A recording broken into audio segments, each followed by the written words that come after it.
سلام البنات، نتمنى انكم تكونوا في احسن الاحوال واحسن الظروف وانتم كتشاهدوا هذا الفيديو هذا.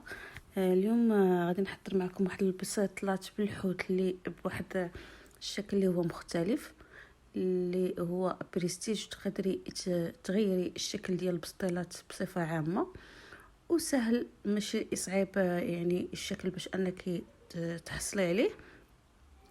غادي ندوز معكم هنايا المقادير وطريقه التحضير اللي غادي نحتاج فيها. كما كتشوفوا حبيباتي، هنايا عندي السيبيا وعندي كروفيت وعندي الحوت الابيض.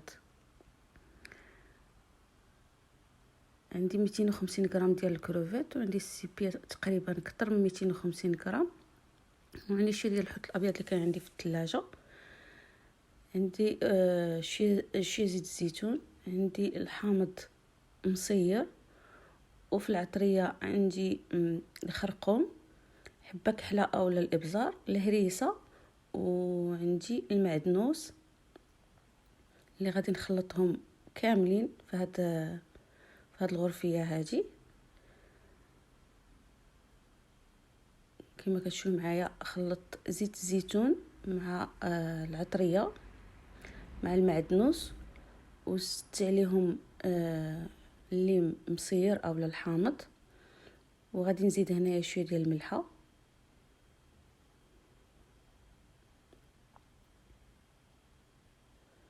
هاد الترميله اللي درت غادي نبقى نقلي بها الحوت في المقله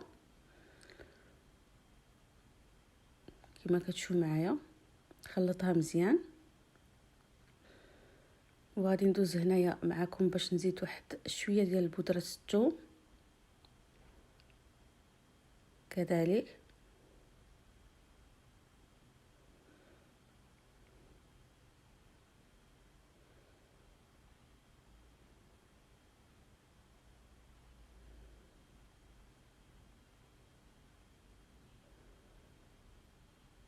هنايا خديت واحد المقله وغادي ندير فيها تقريبا معلقه ديال الزبده، ندوبها مزيان.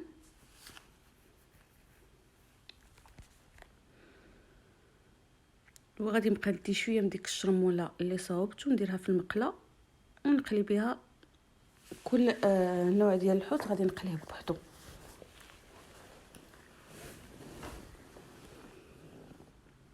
هنا غادي نبدا بالسيبيا اللي عندي واحد الكميه اللي هي كبيره اكثر منهم،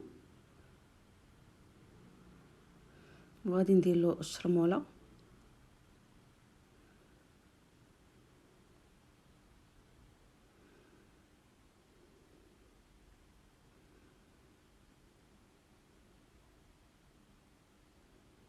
تقدروا تعوضوا السيبيا بالكالامار، كل واحد والنوع تاع الحوت اللي كيعجبه. انا كنفضل السيبيا على الكالامار في بسطيلات ديال الحوت، وكل واحد والذوق ديالو.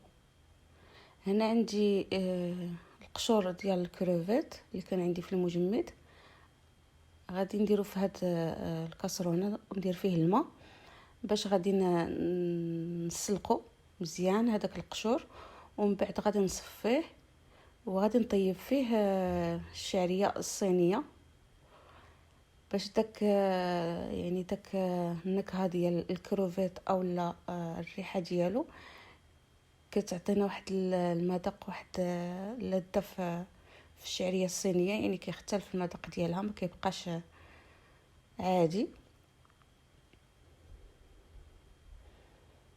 القشور ديال الكروفيت راه عنده منافع اللي هي كثيره، تقدري تيبسيه كذلك وتطحنيه. هذيك هي العطريه ديال الحوت. العطريه ديال الحوت كيخدموها بالكروفيت، بالقشور ديال الكروفيت. هنا بعد ما قلعت السيبيا درت الكالامر ودرت كذلك معلقه ديال الزبده ودرت الشرموله، وغادي نخليه يطيب. ومن بعد غادي نقلعو كذلك، وغادي ندير الحوت الابيض.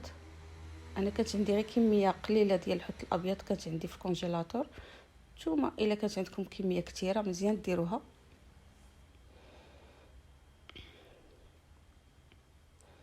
هنا درت معكم باش نقلي الحوت الابيض كذلك. وهنا كما كتشوفوا معايا من بعد ما سلقت القشور ديال الكروفيت غادي ندير فيه الشعريه الصينيه. انا هنايا عندي الشعريه الصينيه ديال الارز. من الاحسن انكم تبقاو تستعملوا هاد اللي الغلاف ديالها احمر، هذه كاين اللي الجوده ديالها زوينه. وغادي نخليها تسلق واحد شويه فوق النار. وهنا حبيباتي بعد ما تسلقت الشعريه الصينيه غادي نقطعها معكم، ومن بعد ما صفيتها يعني من الماء غادي نخلطها مع الحوت اللي خلطته حتى هو كامل، وغادي نقطعها على هذا الشكل هذا. غادي نزيد فيها الزيتون مقطع،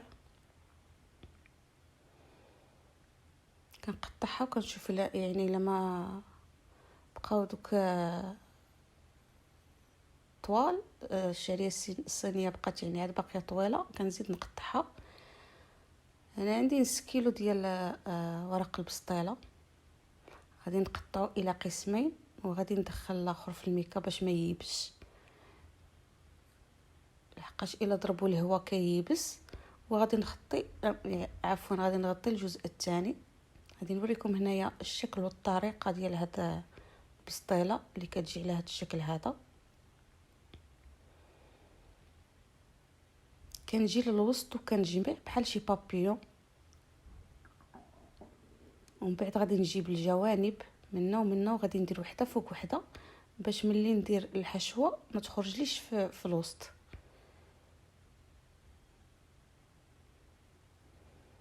غادي ناخذ الحشو وغادي نديرو في الوسط، وغادي نجي الاطراف اللي منا ومنا غادي نجمعهم باش بحال اللي غادي نشكل شكل بريوه كما كتشوفوا معايا هنا في الفيديو. كنظن بلي ان الفيديو يعني راه باين، راه سهله ماشي شي حاجه اللي هي صعيبه، وكيجي الشكل ديالها على هذا الشكل هذا كما كتشوفي معايا.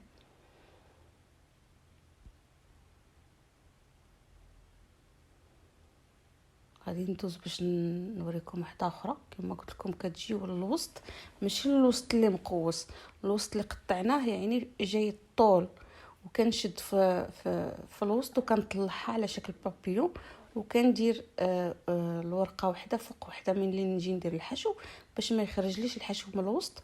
ومن بعد كنهز الجوانب اللي منا ومنا كنديرهم بحال اللي غادي ندير بريوه كما كتشوفوا معايا، اولا بحال اللي كندير عفوا ماشي بحال اللي كندير بريوه، بحال اللي كندير سيجار.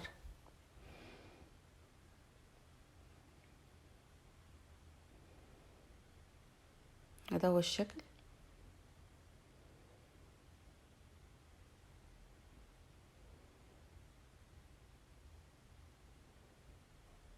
غادي نخليكم تشوفوا في الفيديو بلا ما نزيد نهضر باش تركزوا.